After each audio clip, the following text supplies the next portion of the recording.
Coucou la famille, c'est Kinglish Monanzambe en direct de Kinshasa. Rendez-vous sur YouTube et abonnez-vous massivement à la chaîne Info Plus RDC.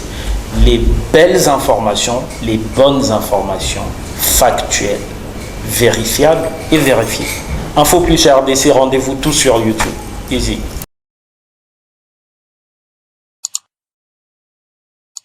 Premièrement, je voulais d'abord vous remercier tous. Tout à l'heure, j'étais à mon bureau en réunion avec les membres de mon cabinet, Nayoki Batubazo Yemba Libanda. J'ai cru que c'était les ennemis de la gratuité. Mais quand je me suis informé, on m'a dit non. Contrairement aux habitudes, c'est un groupe d'enseignants qui sont venus vous exprimer leur soutien. Et c'est comme ça que vous m'avez vu sortir, venir vers vous. Merci. Et je vous remercie. Merci beaucoup, Excellence. Vous connaissez mieux les pestés que moi. Exact. Vous savez dans quelles conditions j'ai hérité ce ministère, que je suis en train de tirer dans les abîmes pour les ramener à la surface. J'ai engagé ce ministère depuis que je suis arrivé dans la politique de la rupture avec toutes sortes d'antivaleurs pour nous amener à les redresser et veiller surtout à la pérennisation de la gratuité de l'enseignement. Dans les volets redressement, vous le savez, la plus grande opération à laquelle je me suis livré, c'est le nettoyage du fichier paye des enseignants. Et grâce à cette opération, j'ai dégagé des ressources, j'ai fait des économies. Je le répète, depuis que je suis à la tête de ce ministère, je n'ai pas reçu un crédit additionnel du budget. Mais c'est l'argent qui était détourné toutes ces années. Et s'il y a quelqu'un qui lutte contre les détourneurs, ce n'est pas Jules Alinghetti. À l'EPST, c'est Tony Mwaba. Voilà. J'ai récupéré ces ressources. Qu'est-ce qu'on en a fait? On n'a pas affecté ça à autre chose. J'ai pris en charge tous les enseignants NU du nouveau maternel sur toute l'étendue du territoire. Cet argent n'a pas été détourné. J'ai arraché ça des mains des détourneurs et j'ai investi ça pour les enseignants du niveau maternel. Avec ces ressources, j'ai augmenté les frais de fonctionnement de toutes les écoles publiques sur toute l'étendue du territoire. Vérité. À hauteur de 20,25%. Cet argent n'a pas été détourné, mais j'ai arraché ça des mains des détourneurs et j'ai investi ça dans les écoles. Ce n'est pas Gilles Alinghetti qui a fait ça. Voilà. Troisième chose, grâce à ces économies, je suis en train de mettre à la retraite les enseignants vieillissants, dont l'âge varie entre 65 et 105 ans. L'opération avait été lancée et encore à la fin de ce mois, et c'est chaque mois, nous continuerons à payer ces enseignants jusqu'à la fin, jusqu'à épuiser tous les vieux enseignants et commencer à recruter les nouveaux et les qualifier.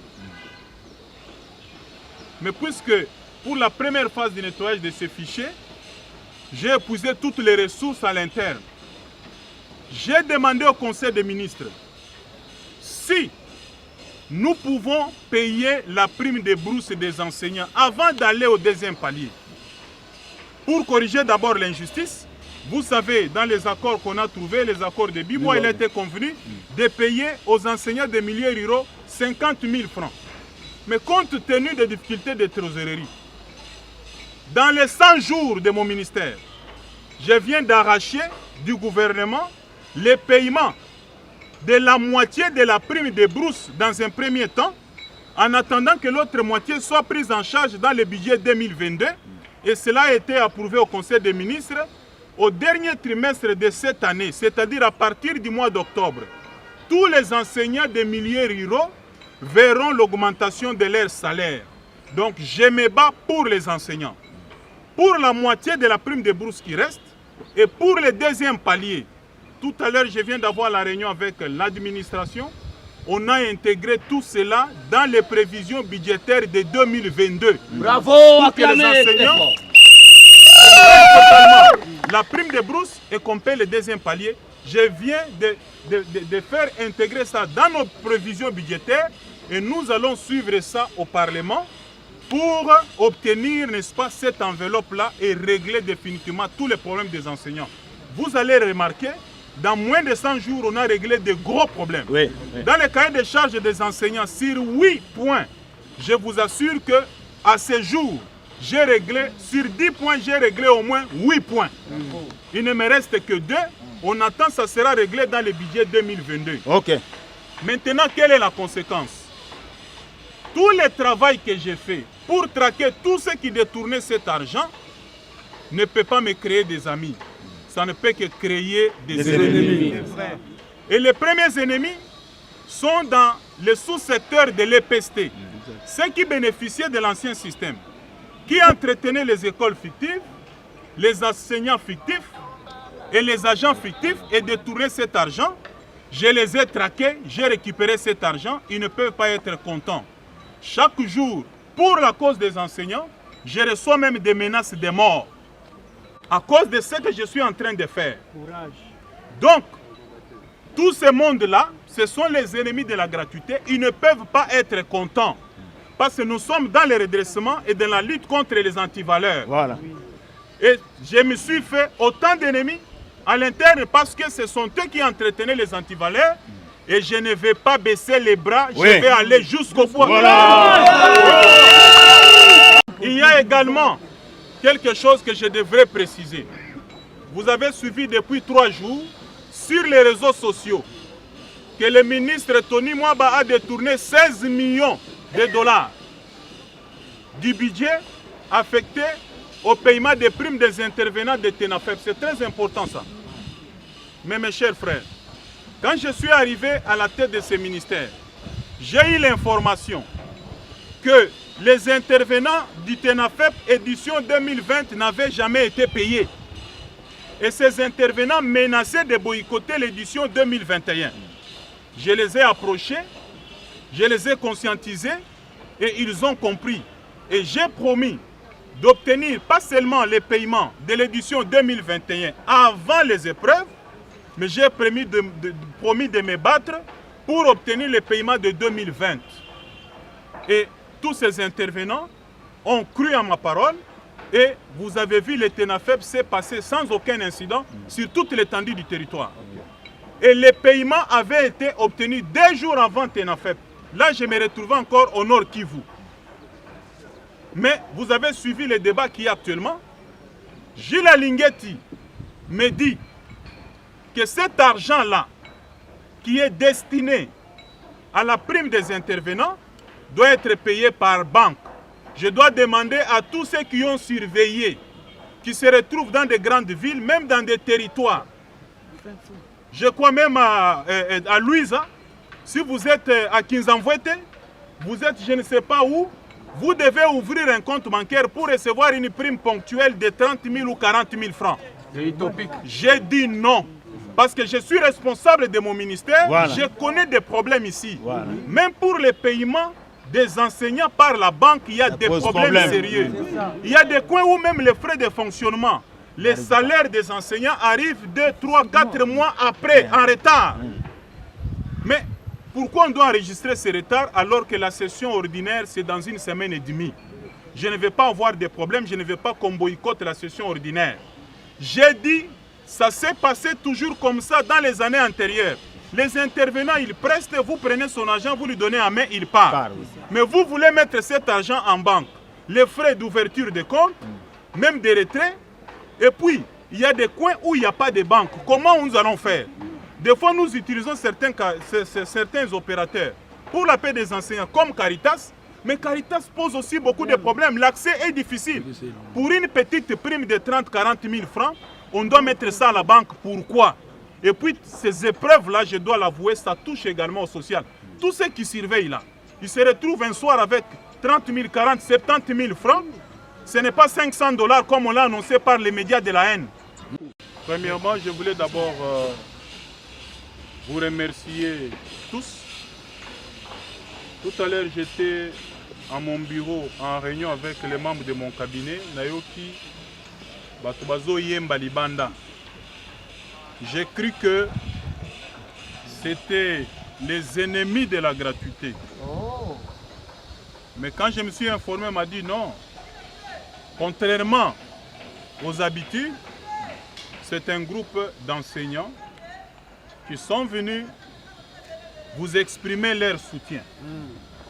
Et c'est comme ça que vous m'avez vu sortir, venir vers vous. Merci. Et je vous remercie. Merci beaucoup, Excellence. Vous connaissez mieux les PST que moi. Exact. Vous savez dans quelles conditions j'ai hérité ce ministère, que je suis en train de tirer dans les abîmes pour les ramener à la surface. J'ai engagé ce ministère depuis que je suis arrivé dans la politique de la rupture avec toutes sortes d'antivaleurs pour nous amener à les redresser et veiller surtout à la pérennisation de la gratuité de l'enseignement. Dans les volets redressement, vous le savez, la plus grande opération à laquelle je me suis livré, c'est le nettoyage du fichier paye des enseignants. Et grâce à cette opération, j'ai dégagé des ressources, j'ai fait des économies. Je le répète, depuis que je suis à la tête de ce ministère, je n'ai pas reçu un crédit additionnel du budget. Mais c'est l'argent qui était détourné toutes ces années. Et s'il y a quelqu'un qui lutte contre les détourneurs, ce n'est pas Jules Alinghetti. À l'EPST, c'est Tony Mwaba. Voilà. J'ai récupéré ces ressources. Qu'est-ce qu'on en a fait? On n'a pas affecté ça à autre chose. J'ai pris en charge tous les enseignants NU du nouveau maternel sur toute l'étendue du territoire. Cet argent n'a pas été détourné. J'ai arraché ça des mains des détourneurs. Et j'ai investi ça pour les enseignants du niveau maternel. Avec ces ressources, j'ai augmenté les frais de fonctionnement de toutes les écoles publiques sur toute l'étendue du territoire. Vérité. À hauteur de 20,25%. Cet argent n'a pas été détourné, mais j'ai arraché ça des mains des détourneurs. Et j'ai investi ça dans les écoles. Ce n'est pas Gilles Alinghetti qui a fait ça. Voilà. Troisième chose, grâce à ces économies, je suis en train de mettre à la retraite les enseignants vieillissants, dont l'âge varie entre 65 et 105 ans. L'opération avait été lancée et encore à la fin de ce mois, et c'est chaque mois, nous continuerons à payer ces enseignants jusqu'à la fin, jusqu'à épuiser tous les vieux enseignants et commencer à recruter les nouveaux et les qualifier. Mais puisque pour la première phase du nettoyage de ces fichiers, j'ai épuisé toutes les ressources à l'interne. J'ai demandé au Conseil des ministres si nous pouvons payer la prime de brousse des enseignants avant d'aller au deuxième palier. Pour corriger d'abord l'injustice, vous savez, dans les accords qu'on a trouvés, les accords de Bibo, il a été convenu de payer aux enseignants des milieux ruraux 50 000 francs. Mais compte tenu des difficultés de trésorerie, dans les 100 jours de mon ministère, je viens d'arracher du gouvernement les paiements de la moitié de la prime de brousse dans un premier temps, en attendant que l'autre moitié soit prise en charge dans le budget 2022. Et cela a été approuvé au Conseil des ministres au dernier trimestre de cette année, c'est-à-dire à partir du mois d'octobre. Tous les enseignants des milieux ruraux verront l'augmentation de leur salaire. Donc je me bats pour les enseignants. Pour la moitié de la prime de brousse qui reste et pour le deuxième palier. Tout à l'heure, je viens d'avoir la réunion avec l'administration. On a intégré tout cela dans les prévisions budgétaires de 2022. Bravo, pour que les enseignants totalement la prime de brousse et qu'on paie le deuxième palier je viens de faire intégrer ça dans nos prévisions budgétaires et nous allons suivre ça au Parlement pour obtenir, n'est-ce pas, cette enveloppe-là et régler définitivement tous les problèmes des enseignants. Vous allez remarquer, dans moins de 100 jours, on a réglé de gros problèmes. Oui. Dans le cahier de charges des enseignants, sur 8 points, je vous assure qu'à ce jour, j'ai réglé, sur 10 points, j'ai réglé au moins 8 points. Il ne me reste que 2. On attend que ça sera réglé dans le budget 2022. Ok. Maintenant, quelle est la conséquence? Tout le travail que j'ai fait pour traquer tous ceux qui détournaient cet argent ne peut pas me créer des amis. Ça ne peut que créer des ennemis. Et les premiers ennemis sont dans le sous-secteur de l'EPST. Ceux qui bénéficiaient de l'ancien système, qui entretenaient les écoles fictives, les enseignants fictifs et les agents fictifs et détournaient cet argent. Je les ai traqués, j'ai récupéré cet argent, ils ne peuvent pas être contents. Chaque jour, pour la cause des enseignants, je reçois même des menaces de mort à cause de ce que je suis en train de faire. Donc, tout ce monde-là, ce sont les ennemis de la gratuité. Ils ne peuvent pas être contents parce que nous sommes dans le redressement et dans la lutte contre les antivaleurs. Voilà. Et je me suis fait autant d'ennemis à l'interne parce que ce sont eux qui entretenaient les antivaleurs. Et je ne vais pas baisser les bras, je vais aller jusqu'au bout. Voilà. Il y a également quelque chose que je devrais préciser. Vous avez suivi depuis 3 jours sur les réseaux sociaux que le ministre Tony Mwaba a détourné 16 millions de dollars du budget affecté au paiement des primes des intervenants de TENAFEP. C'est très important ça. Mais mes chers frères, quand je suis arrivé à la tête de ce ministère, j'ai eu l'information que les intervenants du TENAFEP édition 2020 n'avaient jamais été payés. Et ces intervenants menaçaient de boycotter l'édition 2021. Je les ai approchés, je les ai conscientisés et ils ont compris. Et j'ai promis d'obtenir pas seulement les paiements de l'édition 2021 avant les épreuves, mais j'ai promis de me battre pour obtenir les paiements de 2020. Et tous ces intervenants ont cru à ma parole et vous avez vu le TENAFEP s'est passé sans aucun incident sur toute l'étendue du territoire. Et les paiements avaient été obtenus 2 jours avant TENAFEP. Là, je me retrouvais encore au Nord Kivu. Mais vous avez suivi le débat qui est actuellement. Gilles Alinghetti me dit que cet argent-là, qui est destiné à la prime des intervenants, doit être payé par banque. Je dois demander à tous ceux qui ont surveillé, qui se retrouvent dans des grandes villes, même dans des territoires. Je crois même à Louisa, si vous êtes à Kinzamvouete, vous êtes je ne sais pas où, vous devez ouvrir un compte bancaire pour recevoir une prime ponctuelle de 30 000 ou 40 000 francs. C'est utopique. J'ai dit non. Parce que je suis responsable de mon ministère, je connais des problèmes ici. Même pour les paiements des enseignants par la banque, il y a des problèmes sérieux. Il y a des coins où même les frais de fonctionnement, les salaires des enseignants arrivent 2, 3, 4 mois après, en retard. Mais pourquoi on doit enregistrer ce retard alors que la session ordinaire, c'est dans 1 semaine et demie? Je ne vais pas avoir de problème, je ne vais pas qu'on boycotte la session ordinaire. J'ai dit, ça s'est passé toujours comme ça dans les années antérieures. Les intervenants, ils prestent, vous prenez son argent, vous lui donnez en main, il part. Mais vous voulez mettre cet argent en banque.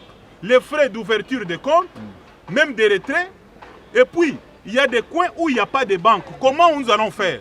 Des fois, nous utilisons certains opérateurs pour la paix des enseignants, comme Caritas. Mais Caritas pose aussi beaucoup de problèmes. L'accès est difficile. Pour une petite prime de 30-40 000 francs, on doit mettre ça à la banque. Pourquoi? Et puis, ces épreuves-là, je dois l'avouer, ça touche également au social.